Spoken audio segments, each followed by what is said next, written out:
17 minutes into the programme, welcome back.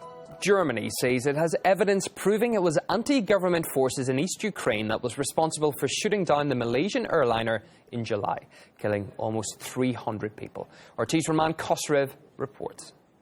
This news comes from German Der Spiegel magazine that claims that German intelligence, or the BND, they have ample evidence that it was the anti-government fighters here in eastern Ukraine that downed flight MH17. Der Spiegel report claims that BND president says he has diverse photo evidence as well as satellite evidence that it was indeed the militia. When the news of the Malaysian Airlines flight downing had first surfaced, the entire world rushed to blame the Russian Federation for the crash of this plane. However, none of the evidence had been provided, and now that this BND report had surfaced, there was no blame attributed to Russia at all, and they're saying that the anti-government forces here in eastern Ukraine had taken this Buk missile from the Ukrainian military base and then used it to down the Malaysian Airlines flight 17.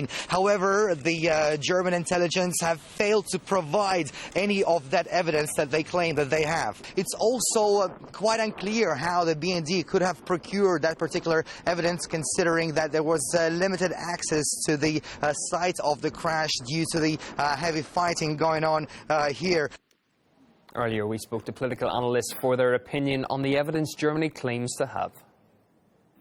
The official investigation won't be finished until summer of 2015. So I'm sure that Germany now has an obligation to share this evidence with the official investigation, whose results we won't hear until next year.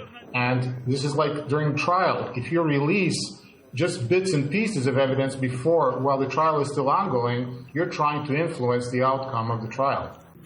I'm afraid that at the end of the day, for propagandistic purposes, it will come to the same thing.